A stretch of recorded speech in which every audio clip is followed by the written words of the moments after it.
I don't know, guys. I'm sorry. I'm not saying. I said Hot Kevin, and Kevin Hot Kevin is good. Hot Kevin is great. I don't know what was there for Hot Kevin. Like, what? You just said you were coming in hot, so I went Hot Kevin. Yeah, but you did it, listener, he did it with, like, capitals. Like, he did it capital H, hot, capital K, Kevin. It was not a casual Hot Kevin. It was, your name is now Hot Kevin. Hot Kevin, proper noun. Once I realized what you were doing, I loved it, Chad. But for a brief moment, I was like, was there a guy named Kevin in Goosebumps that was hot? Once you realized what he was doing, do you have insight that I don't? Yeah, you're Hot Kevin. I gave my friend a complimentary nickname saying Hot Kevin. It's just the confidence on display with Hot Kevin. I could only respond with a question mark. You're Hot Kevin, the Kevin that is hot. I'm Hot Kevin. That's all there is to it. That's just it. I'm Hot Kevin. I'm just struggling to come to terms with my new identity, and apparently Paul and Chad have perfect clarity about who I am. Yeah, I'm tepid Chad, and there's cold Paul. Cold Paul. We were just talking about how you're cold, Paul. I'll accept Cold Paul, but I prefer if you guys called me C Paul. See, Paul. C Paul? Yeah, okay. Sure. Thank you.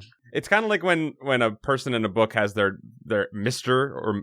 or whatever their like salutation is reduced to M, and they call them M last name. Have you ever seen a book do that before? No, I thought you were referring to Jolkin, Rolkin, Tolkien. Hold on. Jolkin, Rolkin, Tolkien. Yeah, he just goes by J.R.R. Tolkien, because no one wants to say Jolkin, Rolkin, Tolkien. That's not his real name. Yeah, no, it's just like George Martin. Yeah. Sometimes writers have interesting names, Chad. No, it's true. They're so ashamed of it, they hide it by just putting the letters. It creates too many questions that they don't want to have to answer. I mean, all of our names are fake, right? No one would believe Kevin Cole is a real name. Right.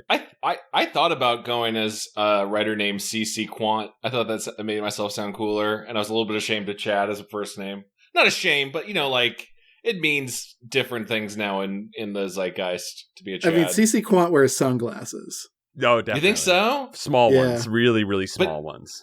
Yeah. My worry was, like, no one's going to read, like, a fantasy story by a guy named Chad. Like, right? You just have preconceived notions. What if you just went purely last name? Just Quant. Just Quant. A book by Quant. Like, most pretentious artist. Hey, can we go back to that Mr. M abbreviation thing for a second? Does M Bison, is that supposed to mean Mr. Bison? Yeah. It's definitely Mr. Bison, yes. It's actually Meissen Bison. Welcome to Goosebuds. Hello. Welcome to Goosebuds. I'm Chad. I'm Paul. I'm Kevin. And normally we read the works of R.L. Stine, Goosebumps, Horrorland, Fear Street, other YA novels. But today we are doing a minor detour into another R.L. work, the TV adaptation of the 2023 Disney Hulu new series, Goosebumps. Goosebumps is back as a TV show. Just Goosebumps. Yeah. Just Goosebumps. Maybe we call it Goosebumps Plus for clarity. I've been calling it Hulu Goosebumps. That's how I named it. I like Hulu Goosebumps. Huluspumps? Huluspumps? Huluspumps, yeah. That's the fandom, what the fandom will start using all the time to abbreviate. The main character's name is Zach Morris. What? Oh no, the actor who plays Saved by the Bell? The main. I'm sorry, his name's Isaiah. He's played by Zach Morris, which is, you named your child Zach Morris. You knew what you were doing. Yeah, that kid is young enough that his parents had seen Saved by the Bell. Absolutely. Oh wait, he's British. They don't have it over there. I don't want to freak anyone out, but this was fucking awesome. What? Wow! I had a lot of fun with this. I thought it was great. I also watched the Frasier reboot pilot in the same day, which was just terrible. Like, just no fun at all. And I do like Frasier, and I do have fun with Frasier, so I was not expecting like anything. I was expecting nothing from television in general, but this was a treat. I had a lot of fun here.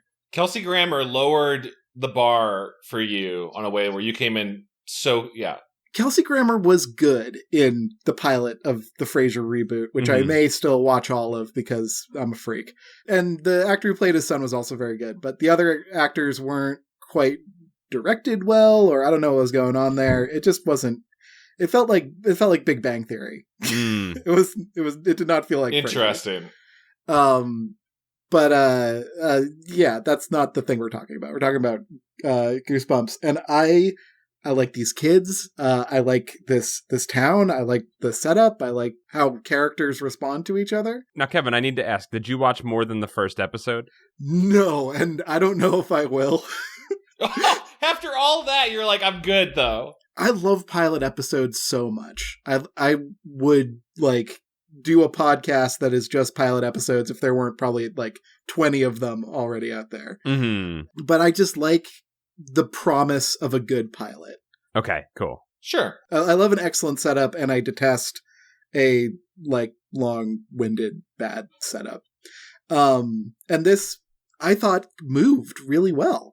And the characters were engaging, and the characters also went a little from 0 to 60 with their emotions a lot, but they're teenagers, so that's forgivable. Yeah, it's funny, Kevin. There were a couple of things that rubbed me the wrong way, and then I started thinking about it, and I was like, you know what? These are supposed to be teenagers. It's kind of fine. And I think it was a lot of the 0 to 60 emotional damage. Yeah, it's it's not like fucking Shakespeare or anything. Like, it's not even fucking Star Trek. But I, as someone who wasn't a huge fan of Stranger Things, this I felt like was really good. Like, it didn't feel like interesting. My issue with Stranger Things was like, at least for like season 2, the first couple of episodes felt like all set up and no payoff. Mm-hmm. Mm-hmm. And this, we already got some cool payoffs. Like we already got some scares and stuff. Things are certainly happening from the go on this. They don't, but I think, I'll say this, I think I found it to be a little muddled of a pilot episode. I think there was a lot of characters. There was a lot of things going on, and a lot of emotional lines being pulled that I don't think had the time to set up quite enough for me. So I felt it moved a little quick, actually, and I thought it lost me at a couple spots, but not too bad. It's just fun that we can discuss this like a real fucking story. Well, that is something else I thought about, Kevin, when I was watching it, was I said, wow, it's told like a real story. Yeah. It is really hard actually to look at this as a solo episode, because Kevin, it is a pilot. Yeah. That's the most obvious statement I've ever made about a show. It is a pilot. It is the first episode, but it's like simultaneously clearly trying to set up like arcs throughout the rest of this 10 episode season. But also it's like named, this episode 1 is named Say Cheese and Die. And if you really got into the nitty gritty, I guess you could say this episode's about a haunted camera, but barely. Yeah, like, and is it? I'm assuming. I haven't watched past the first episode. I'm assuming that all of the things, the haunted mask, the cuckoo clock of doom, the Say Cheese and Die camera, that all of them are going to carry throughout the entire series. That it's not just going to end with this one instance of using the camera. Because if so, I'll say that was my biggest problem with the writing of this episode, or maybe the directing or whatever. Was I thought that the camera, we know how the camera works from the book, right? And if we are basing this off the book, I thought the books, this is going to be the first time I ever said this, I think the book did a better job of establishing in the characters' minds how the camera works and like giving them like a slow realization, whereas I think he kind of really quickly, Isaiah quickly figures out how this works in a way that I didn't find to be that believable. Yeah, the camera comes in so late, and we should, we don't have to go into every single scene, but the general flow of it. Can we talk about how it just starts with Drive by REM? Okay, it goes from, and I think this is on purpose. I'm assuming this is on purpose. It goes from a fucking great song and then jumps to 2023 to the worst song, almost the worst song. Wait, Unholy's not the worst song. I like that song. It's not a good song, Jack. But let's like linger in the 1993 zone for a sec, where like they play a lot of not like it's not Losing My Religion. It's like, it is like a popular REM song, like a big hit, but like it's still like, holy shit, like that's a pick. Like, that is an intentional pick for like setting a vibe and a mood. And I was like, it's dicey starting with a needle drop like that, I guess. Mm-hmm. If that even counts as a needle drop. But no, it did. It's such a trope now in all of these type of stories to do, especially as you cut back to a decade. You just drop something from the decade to nail it. I think the Fear Street movies that we watched last year, the year before that, had the same thing. Stranger Things, half of Stranger Things is 80s needle drops. It's very much like baked in now, almost to the genre. Yeah, it is just kind of how you tell a story now. And like, I think part of the blame can rest on the 10 episode season, which I don't like as a thing. You want more episodes of this show. I think 12 is a good number. Yeah, I like 13. 13's great. I think 6 is your best number. 6 to 7 is the best number of episodes. Well, that's how I know I'm eating steak. Well, that's a mini series. You think I think 6 to 7 episodes first season, BBC mode, baby. Do it like the BBC does.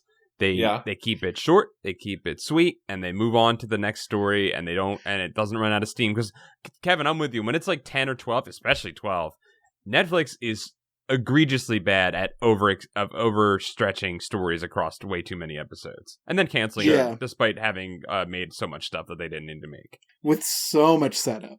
This is a whole other conversation about how much streaming algorithms and higher up, dictates what a story structure is now, right? Like, even Netflix and the streamers going like, oh, we don't think we can sustain 13 episodes, so even if your story needs it, can you get it in 10?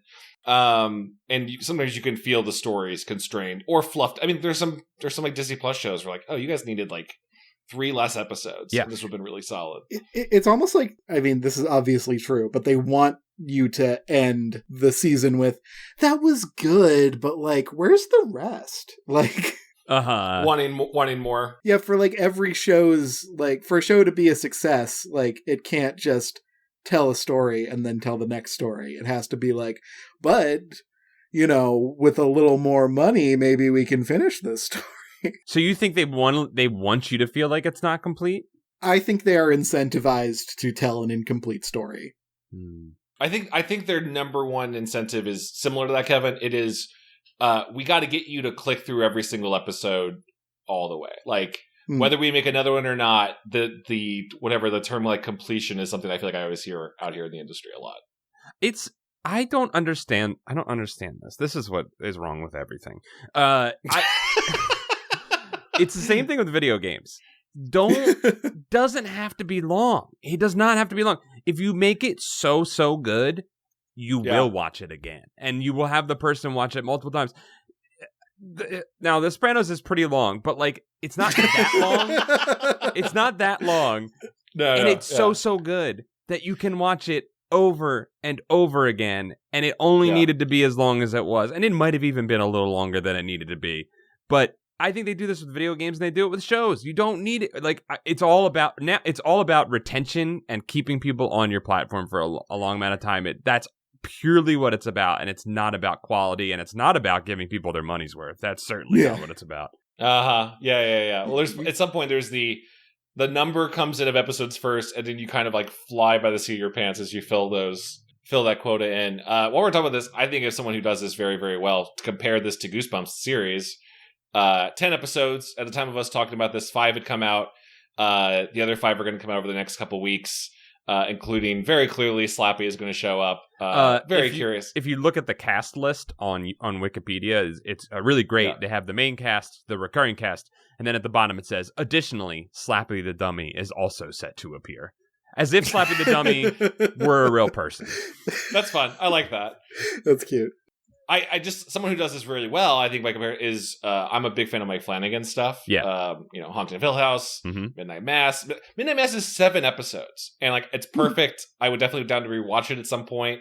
Midnight Club, Fall of House of Usher just came out too at the same point. I'm like, how many episodes do you actually need to tell this story? And for Goosebumps, they said, we need 10. And they're all going to be named after books, but not really. I don't know how much you guys scanned ahead.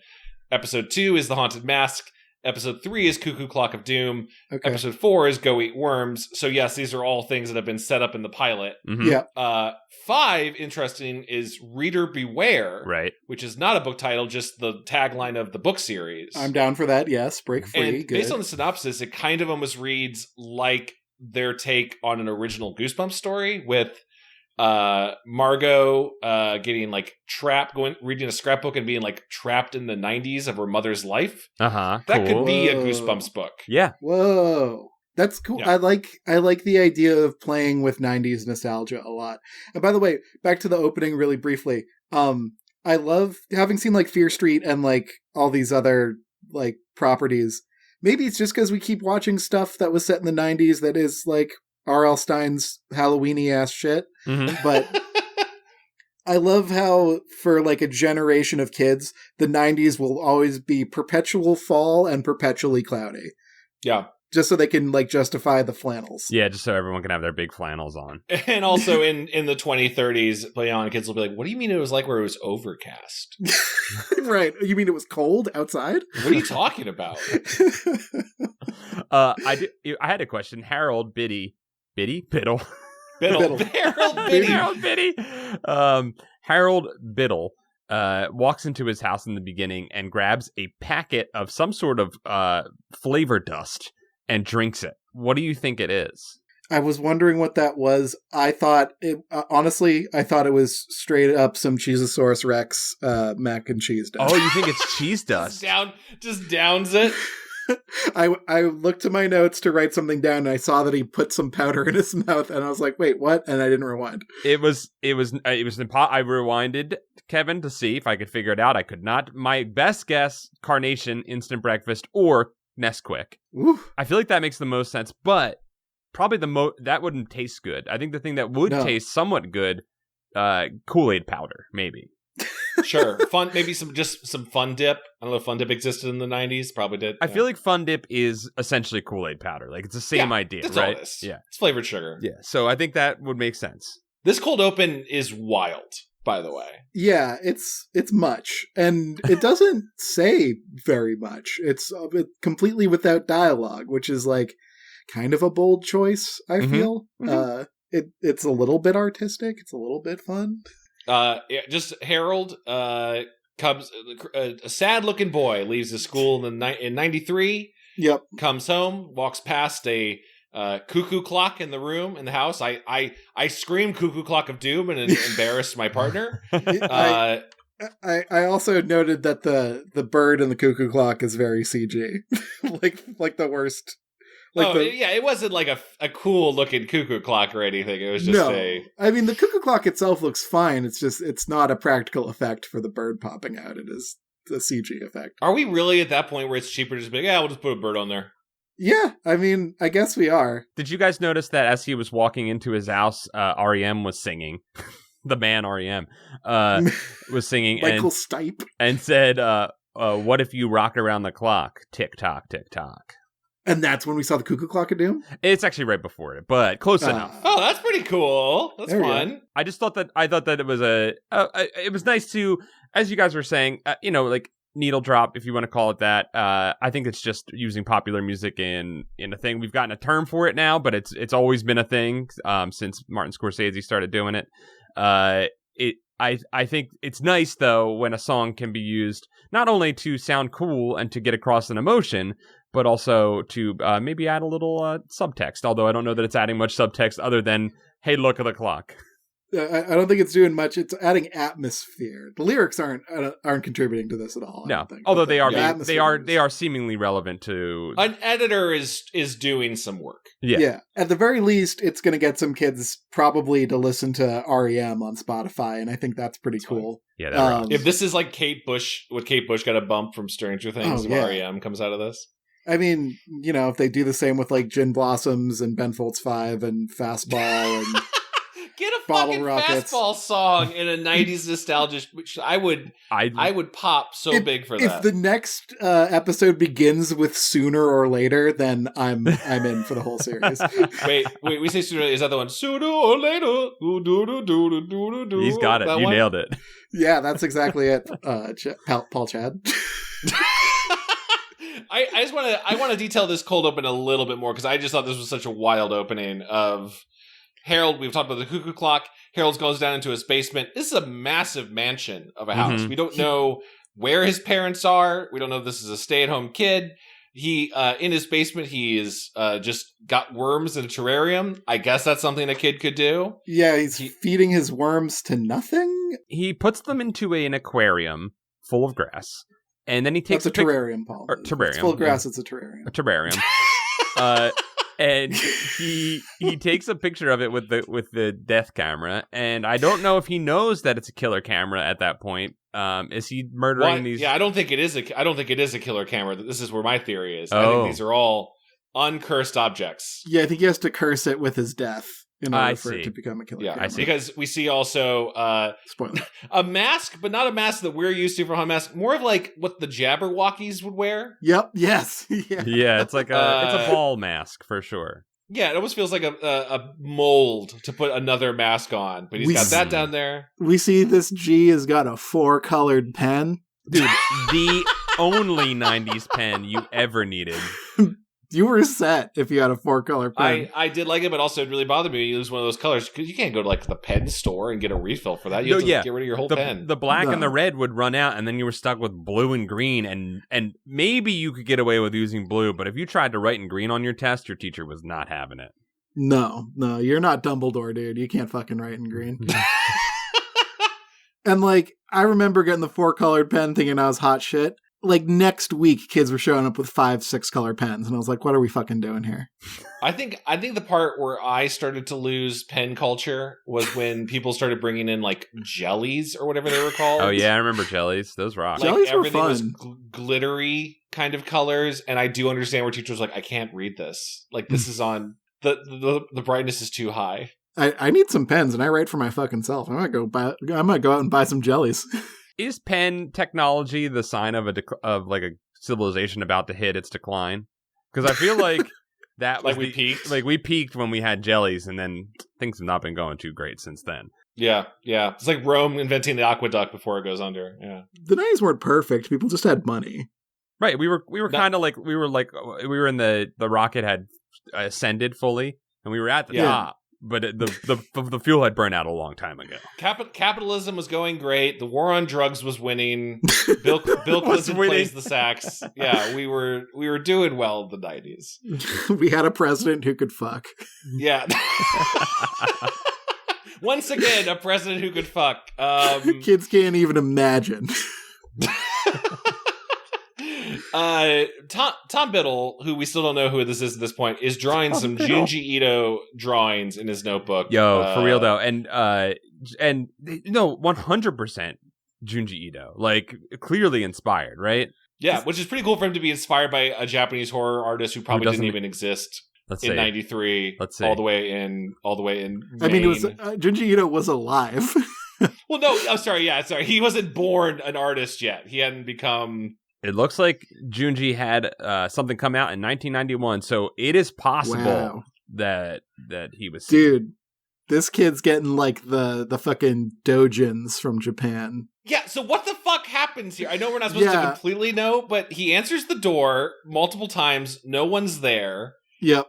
And then I guess like poltergeists just start knocking things around. Yep. He lights a candle and he's like, "Whoa, I'm so scared," and runs back down to his basement. The cuckoo clock is going off again. Yep. It's because it's doom time. Yep. And it seems like he just falls and his candle hits the floor and immediately an arson happens. That is literally what happens. Yeah. He was living in a very flammable basement.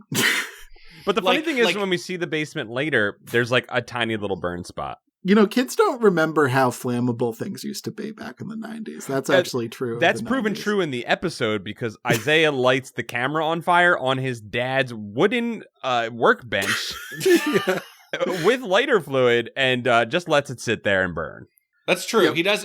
I thought maybe he was using like film materials and that's really flammable. Like, no, it was Polaroids. He didn't even have to develop it. This arson happens. And we get to cut to a wide shot outside the house as flame erupts. A giant fireball, a level 6 or 7 fireball at least, comes out. and we instead see a skeleton devil face in the fire. Yeah, this ghost fire comes out of the house. That's how you know it was ghost fire, because there was a scary face in it. And then we get the most generic fucking title sequence I've ever seen. Yeah, like it's pretty uninspired. That was a short meeting. Somehow our podcast logo that is just ripping off the Goosebumps font is more inspired. It's more than authentic. This title sequence. I mean, at least we didn't have a masturbatory, super skippable 15-second like sequence of ink drying. Like that's what you want to. Like I watched Rings of Power, which makes you look at sand bouncing around. For no discernible reason, although the reason the showrunners gave was actually pretty kind of interesting. But like I'm sick of this fucking like, well, we have the technology to show ink drying real interesting. Like, why don't we try it out? Yeah, everything's like macro photography of something nowadays for your intros of shows. That is, it's like, guys, I also watch shows. I know what you're copying. Like, I know what you're doing. Like, I can see it when you're doing the same thing as everyone else. Yep. I know that's the game. This pilot has so many characters that I'm going to challenge each of you and me. I'm going to say, round table, I'm going to tell you the name of a character, and you tell me as much as you can remember about where their character is starting off. Okay. So Paul, you mentioned a little bit. You can easily start one. Isaiah's easy. Football player. He's trying to be good at football and get into college. His parents fight. And his parents fight. He wants to steal a test. Yeah. Or he wants to pass a test so he can play football. Some of the funniest lines in this show, I think, are hidden. And I think a lot of shows do this. Hidden in like quiet moments where you're not really paying attention to what's being said yet. Great moment when his parents are fighting. I had the subtitles on while I was watching the time before we recorded here. And his parents are fighting, and his dad said they're fighting, I guess, about the things they like to buy and that are wasting money for Isaiah's college fund. And he's like, those little cupcakes with the stripes on them.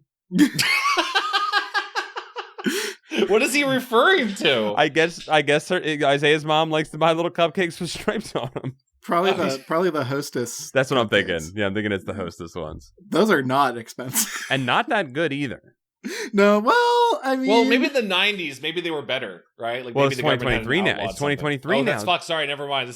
I should, because Unholy comes on, and I'm supposed to tell you that's where we are. You know, I'm going to go buy some Hostess cupcakes this week, and I'll let you know if they're any good. They're not good. They're not good. I mean, they're not great. I ate a lot of them as a kid. Me too. I will say Isaiah also very good at knowing when he sees and uses a haunted camera. Yes, he's amazing at that. Isaiah has a girlfriend. Yes, and her name is Allison. Mm-hmm. Which I know because he shouts Allison several times. She probably has her name repeated the most of any character, so that was useful. He has a really weird a line reading of the name Allison at the party when she like gets mad at him for talking to his neighbor. Issa, I believe. Margot, his neighbor. Issa is the actress's name. She was on Star Trek Picard. Oh, I'm looking at the... Yeah, okay. Margot is her name. That's right.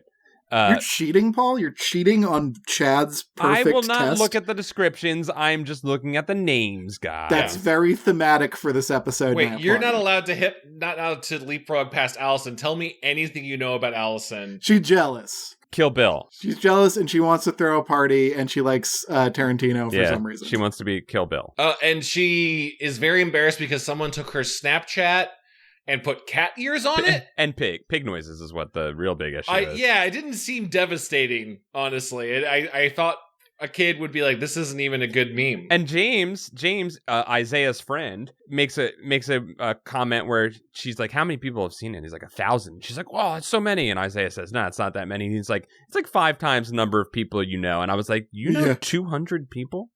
Well, in high school, I do believe that there were like names of folks you knew, but you didn't. Okay, really that's fine. If you're going to go I think there's like a theory that we can process up to 200 relationships. Like that's our cognitive limit of people we can know. Yeah, this is why I don't meet other people, so I don't forget the people I know.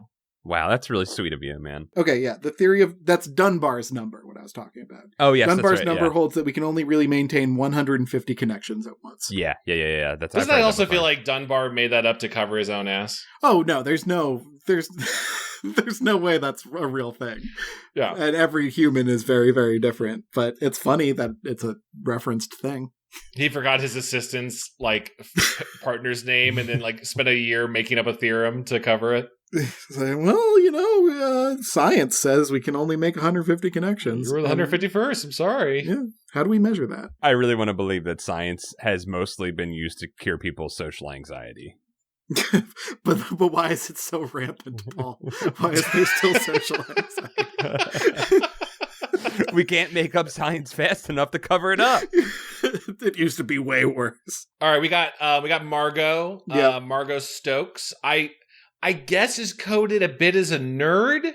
Margot reminds me exactly of who I pictured Lisa to be in Fear Street. Okay. Oh, sure. The character we thought was Rachel Dratch.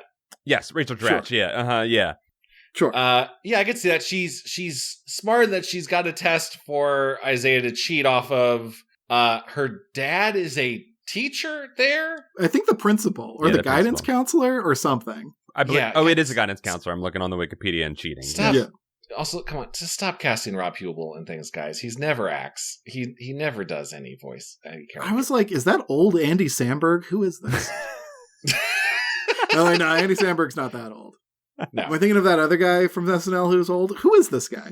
There's so many guys like that. Most famous probably for Human Giant, Kevin. Human Giant, yes. I don't know what that is. It's fine.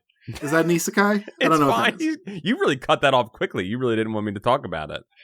It was like a middling level sketch series that for whatever reason it was pretty the funny. three guys from Human Giant were launched into careers, and now we have Paul Scheer, Aziz Ansari, Paul and Rob Scheer. Hubel. Mm-hmm. Just because of Human Giant, they did 6 sketches. There were some good ones. There were some heaters in there, Chad. Margot, I would say, is maybe the most interesting character out of this. Really? If not for yeah. You think so? I think she's the most, at least in this first episode, she has the least kind of to work with in this. I thought so too. And then I think my favorite part of the entire episode, which is during the party that has now been suddenly moved. I guess it was set up. It just happened so quickly that the party is now being hosted in the old Biddle house that's been abandoned. Mm-hmm. There's a scene that I thought was actually decent character growth, which was Isaiah was going to Margot to and there's been this frustration over I guess Isaiah wasn't supposed to invite Margot and hadn't told his girlfriend about her showing up, and she has some sort of line of listen, if you're too embarrassed to say my name to him, to them, it's basically I'm not going to be your backup girlfriend. Oh well, she's I just watched it. The line was actually pretty good because he cheats off of her in school so that he can get off of academic probation in order to play in the football game.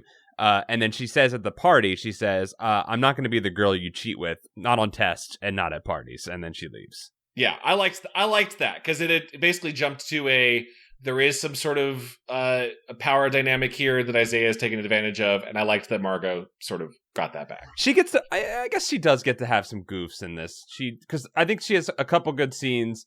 The best scene she has is with Idiot Lucas, his character is Idiot. Yes. All right, so just to hit a few more beats of the story, I do like how prevalent cameras are in the first half to show that there are literally cameras everywhere in modern life. Mm-hmm. And I wish they did something with that. They show Lucas with a GoPro on his head as he skates off the roof and falls bloodily to the ground in his first appearance. That's Lucas, right? Yeah, that's Lucas. That's And honestly, he came and went so fast I wasn't sure the first time. Yeah. I gotta say that's a great point, Kevin. I also think what's really interesting about this is Goosebumps for teens this time, because they curse a little bit in this. Oh, yeah, they say humpin'. They say hump. The humping joke was good. That was a funny joke. It made me laugh. To go over your camera point, Kevin, also Isabella, who is not developed at all, I'm assuming is a later episode, more important character. She is seen recording stuff all the time in school. She's recording the pep rally. Yeah. I think in the hallway she's recording. It doesn't really come up anywhere. Her character doesn't do anything. But okay, so here's what I think. And Kevin, to your point about the cameras, and and Chad, to your point about Isabella filming and stuff like that. I think I think that's my qualm with the first episode is I don't think it did a very good job of making any sort of point. Because it's a pilot episode, though, it kind of has a lot more to do. There are just so many characters that are introduced in this. We've been talking about these characters for like for 30 minutes already, pretty much. Yeah, I mean, let's not forget the mantra of R.L. Stine, which is saying something is for nerds. Wait, I want to yes and that, but can you extrapolate that a little bit more? I don't remember that quote. In a recent interview with Rolling Stone, R.L. Stine says, there's always this rule for years that in children's books, the characters have to learn and grow. And I thought, why? Yeah. Why can't they just be entertaining?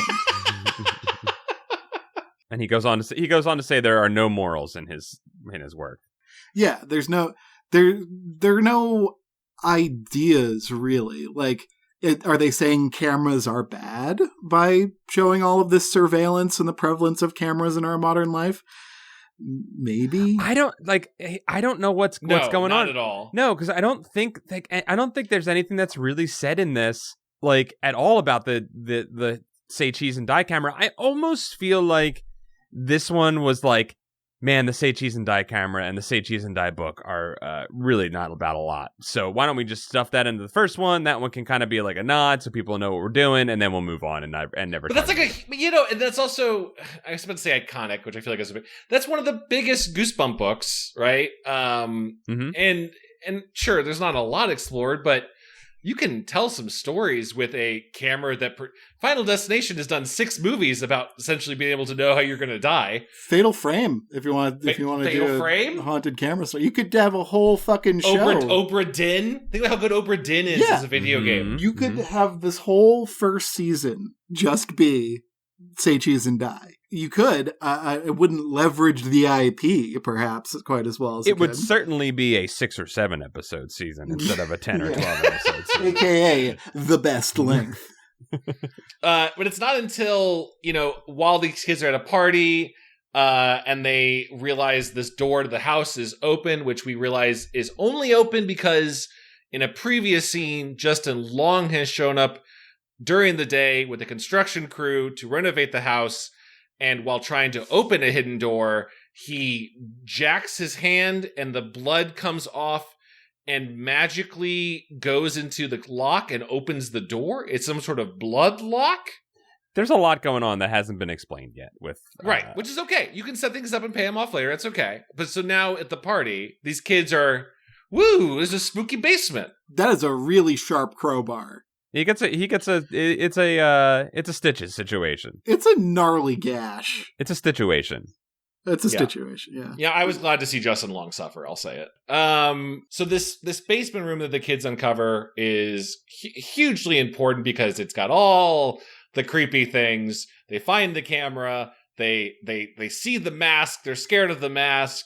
I guess they bring the worms upstairs.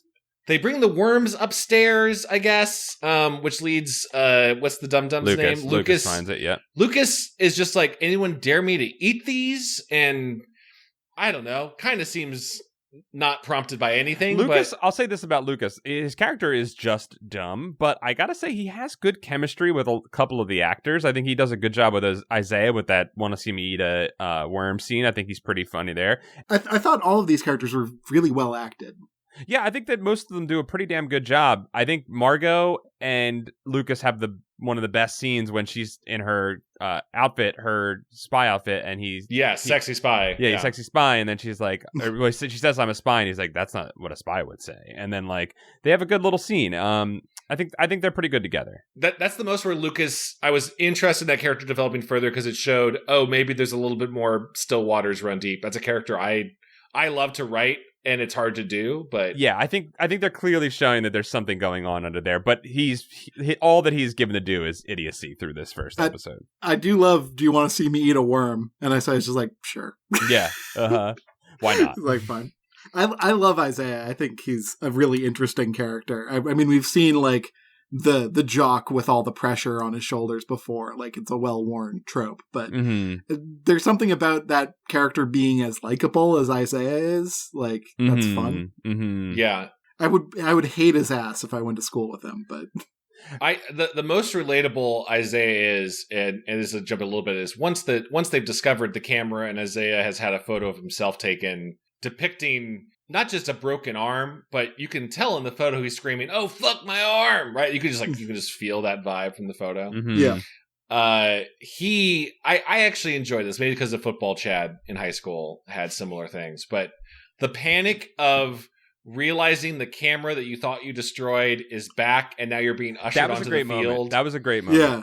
And frantically telling your teammates in the huddle, "Protect me, save me," is very funny. That sequence was great so what happens is he discovered, I think he figures out how it works a little too fast, because they should have built up to, instead of having both of his girls, I guess, get almost killed, like have one of them get injured and him like see it, and then move up to the death one, because that is how it works in the book. Like a couple people get hurt before there's any sort of death threat, right?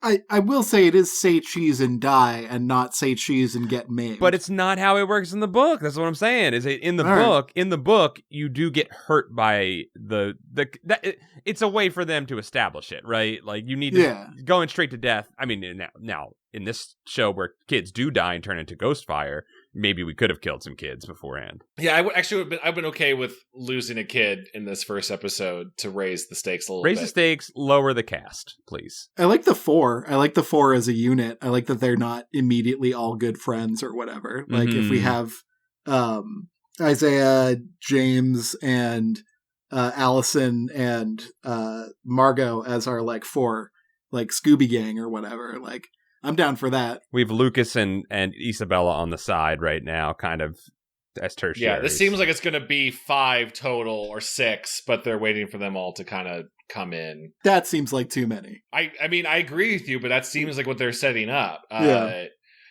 I think we haven't even talked about, take it back as much as I said, much like Margot, I think James is the most potentially interesting character doing the comic relief without being a cliche. I like that James seemed to be coded as like non-binary, but they weren't making that James's thing. Right. James is funny because James is just spoiled and has hilarious lines. Like when James's fully loaded Rubicon gets damaged.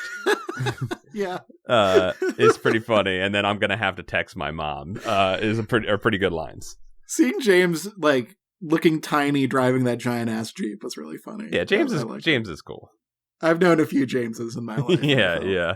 And also, if you listen here and you haven't watched this episode yet, you might be like, well, there's not that many characters. On top of this, we are also getting scenes between multiple adults and parents who all know each other, either because their kids are friends with each other, or because they used to date, or one's the principal and also a father.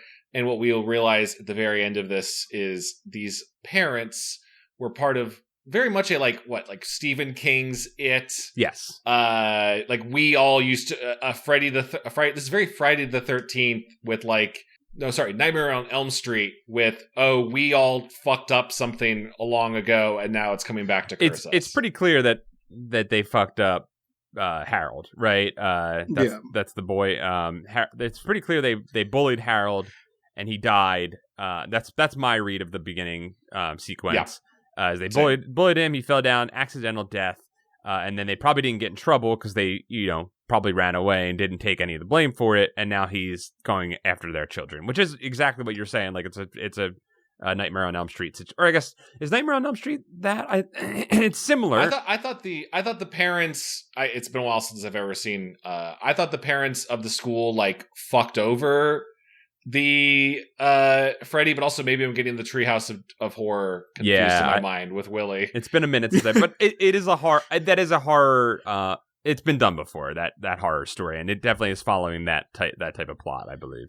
Yeah, they literally say sins of the father in this. Do they? In this episode, yeah, like the sins of it's the sins of the X will be visited on the Y or whatever. Like, I agree with you, Paul. I think we are led to believe very easily that the parents did something to Biddle, and that cold open was them bullying him. And yeah, the way it was shot, you could just be like, off camera always was like one of the kids running away from the door that they knocked, and then they pushed something over in the basement that made things go aflame. I'm putting a dollar bet that somehow these kids in the 90s got into some level of occult stuff and like sicked an imp or something on Tom Biddle. Now that would be dope if they sicked an imp on this guy. like some level of, it was just such a level of paranormal where like, yeah, it could just be a bunch of kids hiding in the house and then he fucked up a kid. But the fireball was a giant skeleton. In my head, it's exactly the imp from Doom. Yeah. If there's not an imp in this show, I am going to be so disappointed. They now. summoned it from like a magic card and they said, go get Thomas Biddle, and the imp was like, yeah, absolutely, and it ran off and did it. The satanic panic was real. It was all real. Presupposes. I mean, if we're dealing with R.L. Stine's works, it probably is. It probably is real. Here's my biggest fear, and I was really afraid that this show was going to do this. And let's see if we can solve your fear, Paul. Yeah.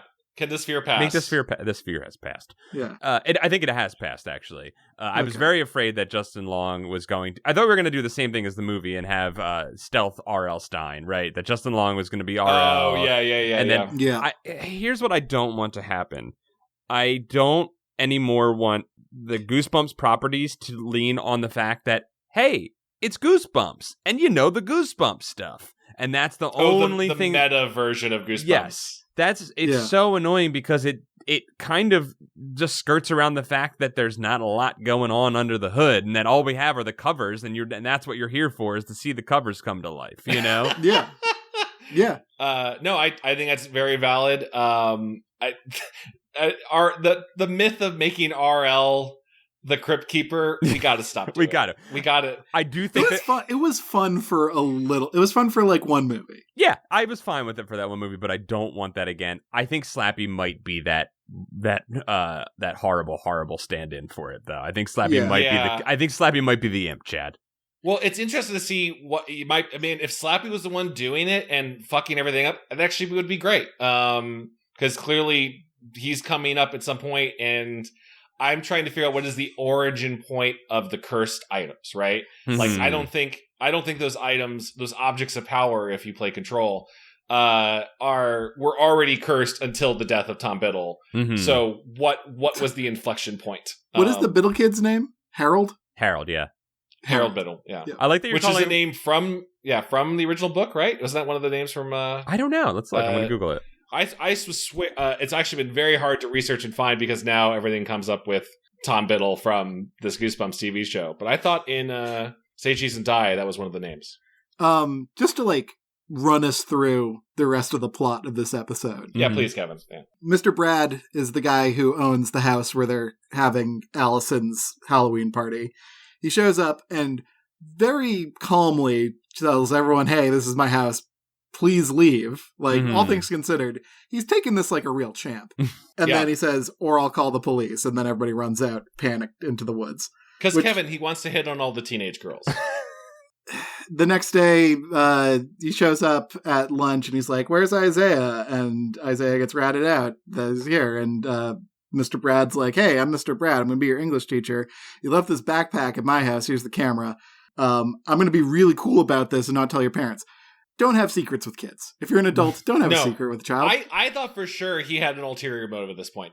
Justin Long, jokes aside, I thought he must be he's being too nice about this. Yeah. He's being too cool. And it seems like it was generally played as, I just want you to tell all the other kids, my house is now off limits. All right? Cool. Secret between adult and teenagers. Like you said, Kevin, not a good idea. In real life and in fiction, don't be an adult who has a secret with a child. Benign or otherwise. It's never a good idea. I do think this show is being coy with like setting up stuff. I think there's a lot of mystery box stuff going on. So while I do agree with your premise, I just think that well, you know what? You're right. He's just getting himself in a situation that even with a evil curse is going to be a problem. Well, his motives don't matter by the end of this episode. Right. Yeah, because he gets ghostified. He gets ghostified and he likes it. But we have the football game from hell, and that was actually pretty fun. Yeah.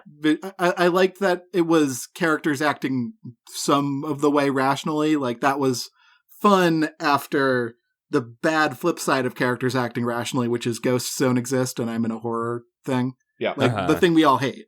Mm-hmm. And this is after photos have been taken at the party, Polaroid of Margot and Allison Mm-hmm. in states of distress, not death, I guess. I mean, maybe moments from death.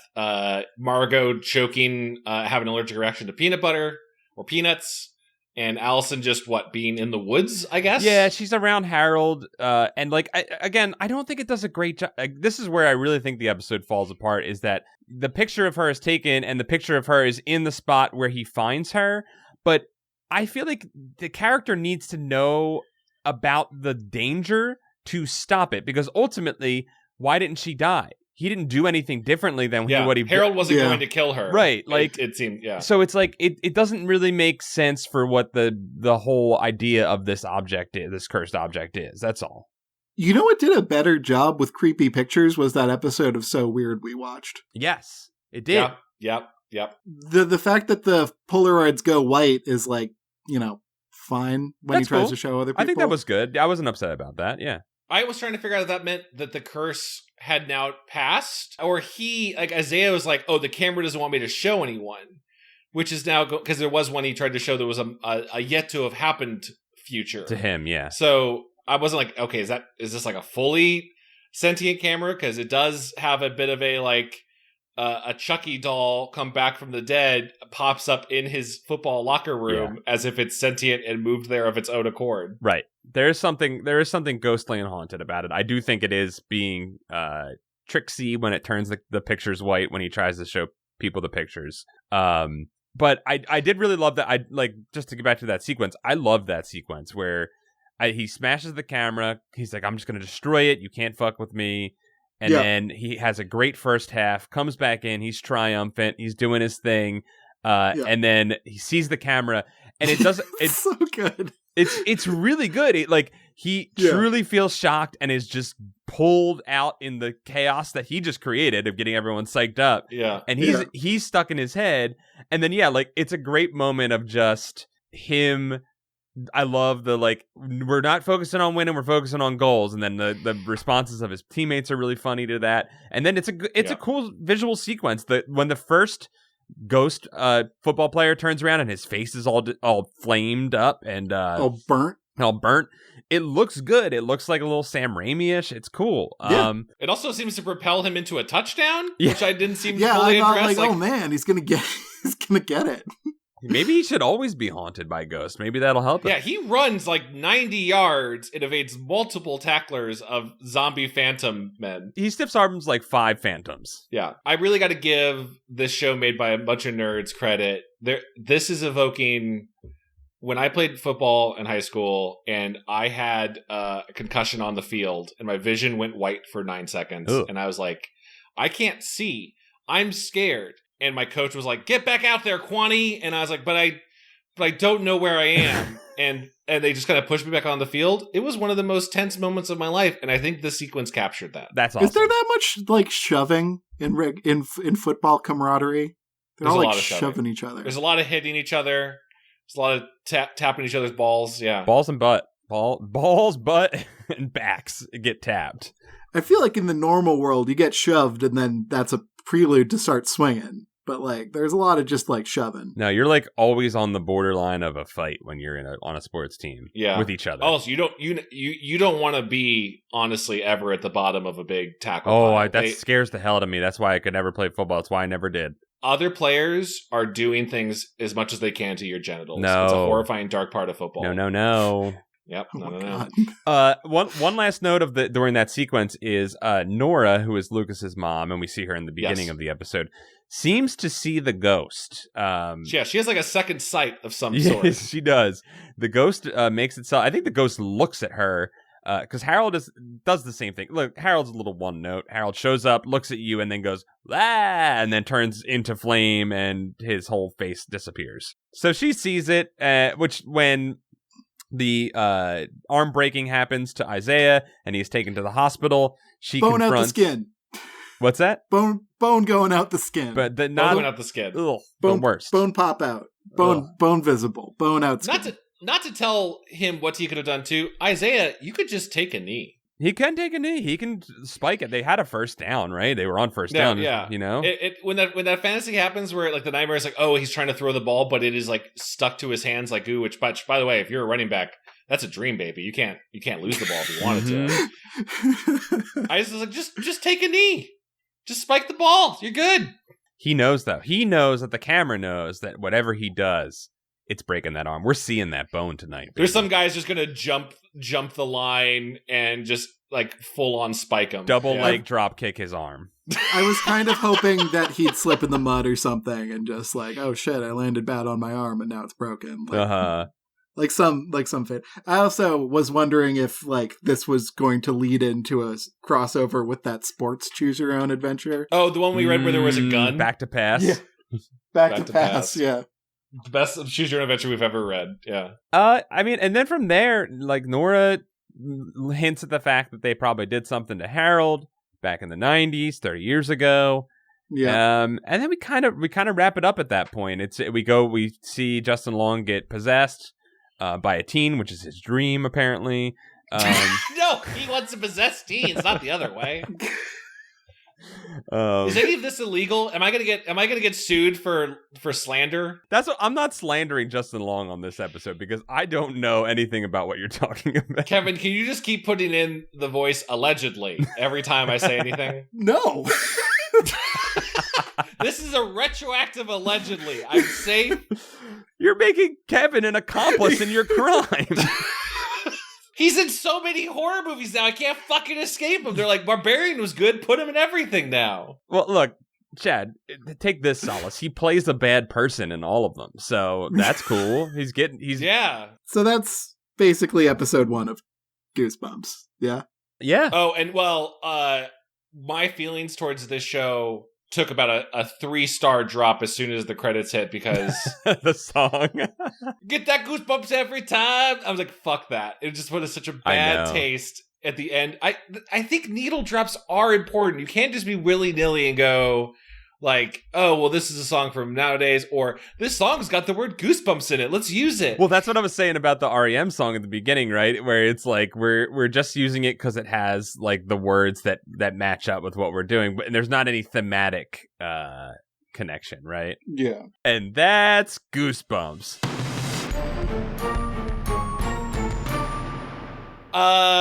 We don't have any current plans to cover more of this unless you all would really like to hear us talk more.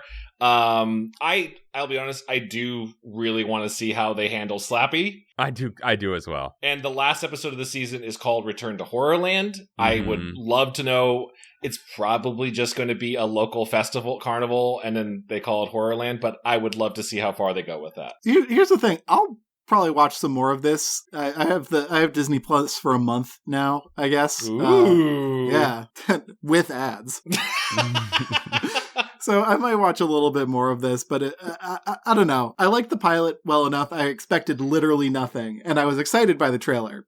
So, I guess I made it like a bandit. I kind of felt the same way where I was like, well, I liked that Justin Long was in it. And Rob Hubel. The 2 people that Chad was least happy to see, I liked that both of them. Oh my God, he's just one note every fucking time. He is a little samey with it.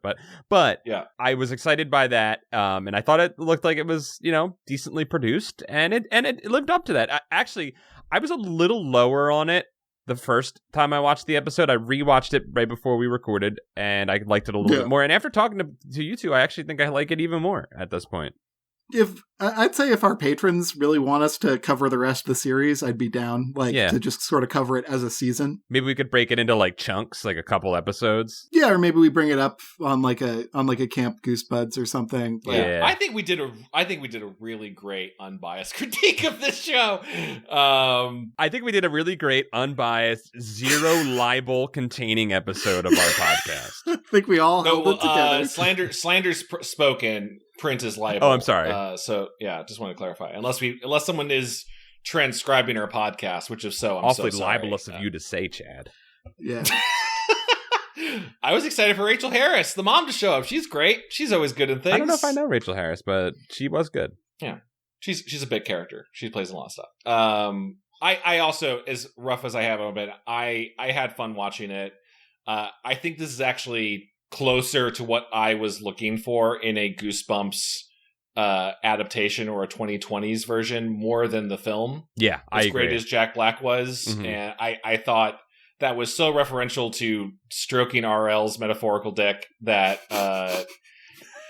that like this was a little bit more like, yeah, the horror of some fun stories that we could jump into. I just do wish the pilot was a little bit more of the actual story of a haunted camera, but maybe this will pay off in later episodes. I don't think we're going back to the haunted camera personally, and that's a shame. You think it's gone? Yeah. I think it's out of there. It did its thing. But I'm interested. I want to see what this vision of Goosebumps is, because it seems pretty fun. Like, I like all these kids. I think it's well acted and well shot. But it's ultimately, maybe I'll just, pop in X-Files again, and then my subscription will run out and I'll forget this exists. It's funny. I did afterwards, Heidi and I were like just kind of craving something similar, but better. And we put on So Weird and watched an episode of So Weird and had a blast. Whoa, which episode of So Weird did you watch? It's one that I was going to nominate for maybe us covering on a future episode if people want to. It's one where the premise of this episode is that the rocker mom from So Weird meets a handsome man who walks out of the beach, and he's very clearly a mermaid and wants to kill her. It might as well have been a Baywatch Nights episode. That's amazing. It was so weird. It was so weird. Oh shit. Dude, I love So Weird. I'd love to watch another So Weird. I would also like to watch that. And let's throw it to our patrons, to our listeners. Let us know. Give us the word on our Discord. If you're a Patreon member, you can be on our Discord and talk to us and tell us what you think. And then I don't know where else people talk to each other anymore. We've lost all the good places to talk to each other.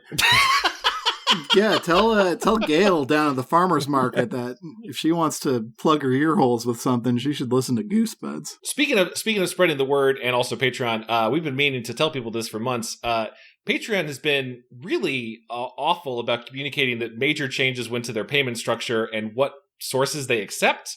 And I would say if you're a patron or consider being a patron, just double check your settings and make sure you are actually pledging to the people you want to support. You might not actually be having those charged and might not be getting the rewards you're looking for. Patrons just making some really awful choices, including a new logo rebrand that looks like, I don't know, wet gum. It looks like an alien ray gun. It's affecting more than you would think. A lot of folks. Yeah, but let us know what you think if you want us to watch more.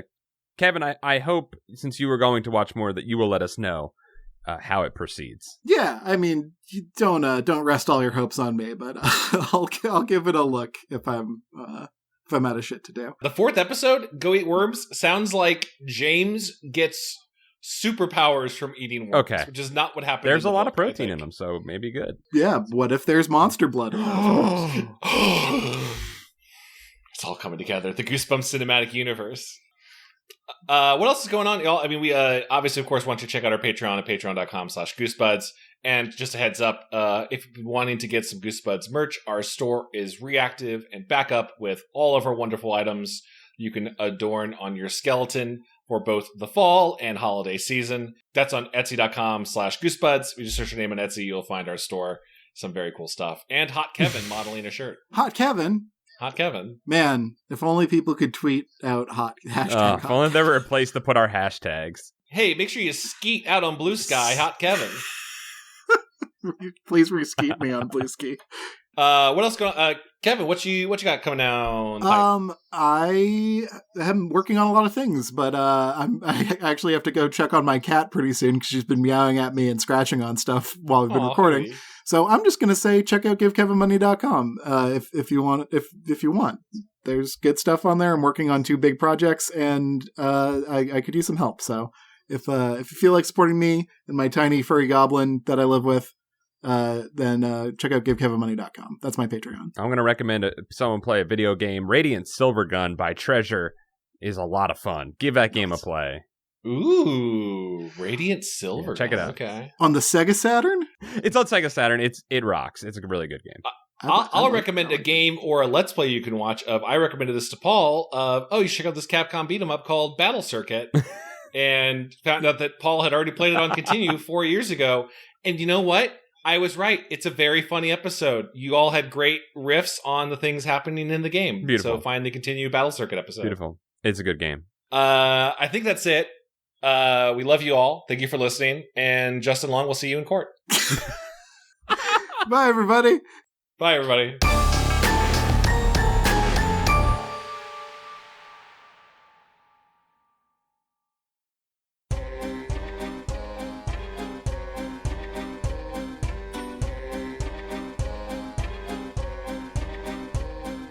This episode of Goosebuds is brought to you by our wonderful Patreon supporters, especially those highestly vaulted in the Book of Names. The Book of Names.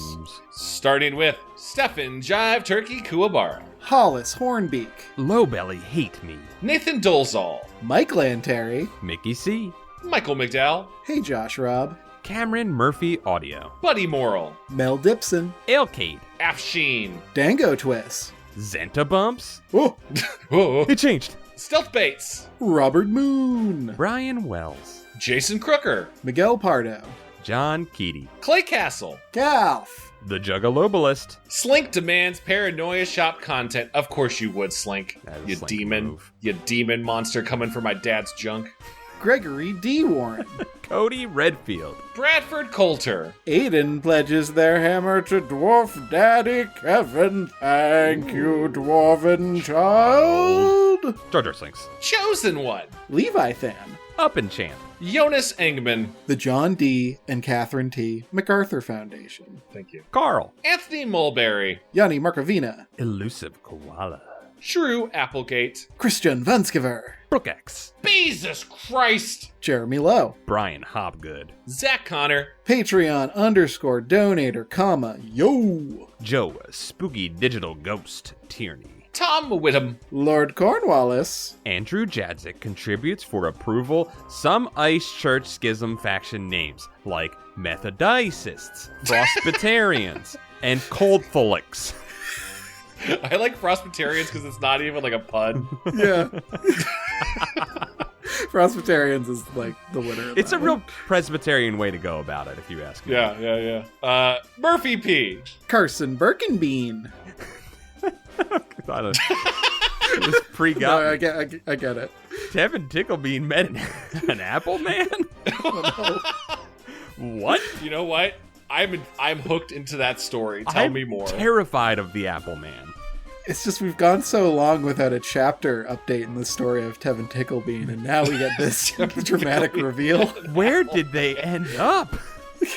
I don't know. I think also the fact that Appleman's not capitalized, but Tevin Ticklebean does makes it Appleman more insidious. It implies there are many Apple Men. Sean Minogue, Rushy Glenn, Wiggle it. Alicia Grafe, Luke LaFontaine, Matt McClellan. Chip Handsome, Tanya Turtle, Juan Jalapeno. Timothy Misudolakis, Keith Halcrow, Jonas Blatterman. Clay McCarty, Parker Lee, Ham_boat. The Crowfens, but seasonal, ooh, pumpkin spiced, Raymond Hernandez, Matthew Sutton. Jeffrey Owen Cahy, Kelsey Kinnaman, Russell Castberg. Xavier Jimenez Castillo, ooh, Scotty Pippin, Joe, regular name, Scott. Chris Putrikis, Alex Boone the Robotic Dog, Flemily. Dungeon Kappa, Tobias Clark, Zach Ware. Lip Duck, Ice Acolyte Hamster turns his cup of ice lava down. No! Yes. Melty ice. Yeah. Meet Virginia. Luke Noodles, Zambambino, Hugh Bolin. Estamena, Lord of Paul's Pants, Nathan Remick, Chris, Spooky Gym Shorts, and a 4XL t-shirt, Stiffy Nelson. That's a big stiffy if it's 4XL. Got a flagpole in there? God damn, dude. Maybe you should talk to a doctor about that. it's a big dog shirt. We all know it's a big dog It's a shirt. big dog shirt. It's a TC Tuggers. Need more kimchi. Putting a different meaning to the term TC Tugger. TC Tuggers. It's not a joke shirt. Streak, Lee Wood. Reed Stubendick. Kieran McNamara, Diet Soda. Lamb, the aspiring demon lord of friendship. Aw. ooh, Joey Evans, Jackie Ledoux. Coleman Laguza. Tacky Tammy, Carewise Gamgee. A pair of Scots. Levi Kidder, I had a foursome this summer. I don't want to tell my parents. but I would like someone to tell me they're proud of me. Good job. Yeah, I mean, that's job. pretty sick, I guess. Gotta stay hydrated, and I bet there's a whole spreadsheet you gotta fill out. Hoped you wrapped everything tight. You know, You got, proud of you. you got a lot of consent there, which is cool. Yeah. 3 other people said, yes, be naked near me. And that's pretty cool. Impressive. You could probably tell your parents. David Gray. Cameron Hansen. A wild, swaggy Yola Squire appears. Throw a ball at it. Matthew Bertado. Bryce Urey. The Deadly Bold. I am Cornholio. I need TP for my bunghole. Generally depressing. Lava Church is launching a magma missile at Ice Church. You have 24 hours to evacuate. What Yes. the fuck? What the? No, guys, you're in Ice Church. Yeah. You better start getting some cold stuff together because we have a lot of lava heading towards Ice Church. We gotta build a snow fort right now. Listen, my Ice Church persona is just a guy who's like down for whatever. He's always gonna say yes like a total creepo. He's Joker-fied, is what you're saying?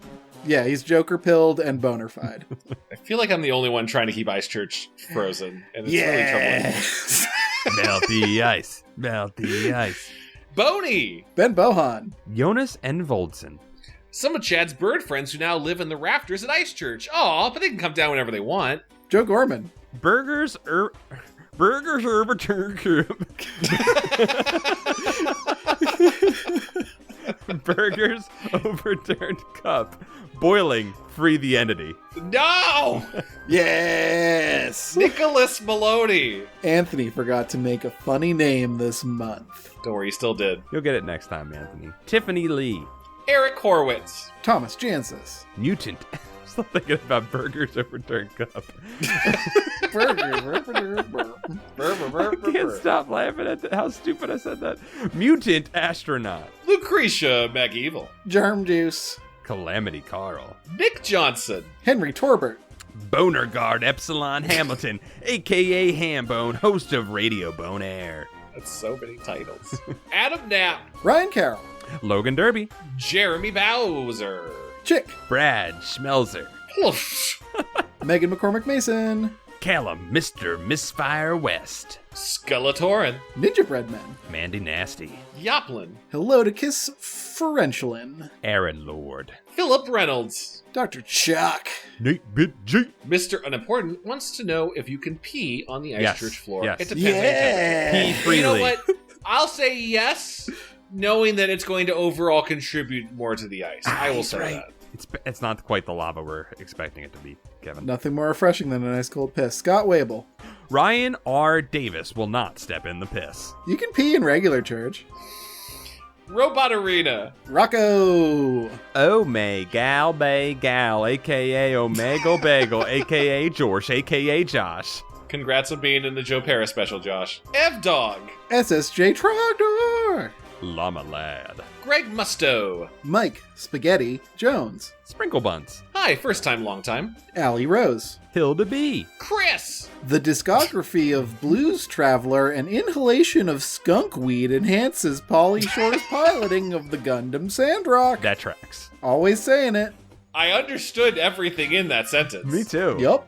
Liam Rogers. Soggy newspapers. Ollie Sutz. Mike Hart. Kate the Great. John W. Dakota Camp. Chris Kulik. Saturn Video. Gulliver. Cassandra Harris. Wade Norcross. Kiwio Blurb. Serial Killer X. Oh, that last name was my favorite. Kira, that was convincing as hell. Kira and Brian are big fans. And Big Nick Lane. Blake Cavan. Dan Antonio. Kit Bush. Sarah Sin. You Over the Moon. Dennis Wright. Crash Callahan and the Voodoo Death God. Farah. Yeah. CM. Cameron Ganzeveld. Several upset horses. Jesse. Goblin Grader, the thawed one of the one true room temp church emerges. There's another church? Splitter. Matt Septor. Greg Gervasi, aka VitaZed. What's up, Greg? Cole Gleason. Chris Gerdo. This news is scary. I am to marry in February the 14th, that day at 11. Dun-dun. Michael Malloy. Jesse Boggs. B. Anthony Rodriguez. We forgot to change our Patreon name for a while, but Jeff Webb, Big Baby, and I still appreciate all the ongoing bits in the book. Oh no! Oh no, we don't know what that was going to say. Could it be book? We don't know. S. Kyle O'Neill. Alpaca acquaintance turns their cup anti-clockwise. Yes. I mean, yeah. The hottest direction. Taraku, the thing that goes doink in the anime. Goonkahoot saw Undertaker at a Walgreens. Sick. That is fucking cool. Spencer Y. Wonderskin, it feels like real skin. Tan your hide. It feels like real hide. Brony_Danza. It's kind of like Tony Danza. Whoa. BR Deer. Anthony Stoker. Wunderskin. Again. Wait, again, back again. Max, Schism Advocate, pledges his cup facing upward. Yeah. Yeah, no, wait, yes, I think, yes. Doglips_Kajoyan. Chris is struggling to think of a fun name and is open to suggestions. Try Appleman. Greb Comics. Paul Sentient My Buddy Doll, aka the real Mr. Bad Boy. Yeah. I'm a bad boy. Hurt, aka Cyberbully. Talene McKnight got married to Ross, not from Friends, McKnight. Hey, congrats. Congrats. Blarbin Pores orthogonally. Yes. I mean, yes, we do. Yes. Yeah. Starship 9. Logan Kilgus. Girthworm Jim. Boss Ferratu. Why Paul is leader? You know why. Proper spaceman. Smelodies. Angelo Edward Longton Santone. Canadian Ghoul. Bacon the awkwardly unseen. R.I.P. Kevin Cole, Baja blasted with a heart cannon by the King of Space. Thank you, Baja children. Caleb Snyder, Grandmaster of Spells and Enchantments, pledges his wizard staff and ancient tome to Paul. Goddamn. Who got a pledge this month? It was me. Lumo Nuba. Elodie. Brian Udath. Sterner Stock. Kyle Welch. Clint Deerking. Agents Miskatonic. A tall glass of dumb bitch juice. Nowhere Lucas. Brian Sika. Brian Sterow. C.L. Reagan. Justin. Ben Flolios Sayer. Whew, that was a tough one, Chad. Did I say that right? I think. I think you nailed it. Shayna S. Jaybird. Gumblegore. And welcome, Bob Cabbage. I was really hoping Bob Cabbage would get in here. Hello and well met, Jig-Ass Biddies 007. Jesus Nice. Are you playing Halo right now? Welcome, number one gnome. And welcome and thank you very much, jolly old Jules. Say goodbye to your souls, bitches. Say goodbye to your gamer score. Thank you all so much. We love you. Have a good time. Enjoy the next episode. Seriously, you're stuck. You're so stuck right now. You're never leaving. Yes. Yeah. Yeah. Goodbye forever.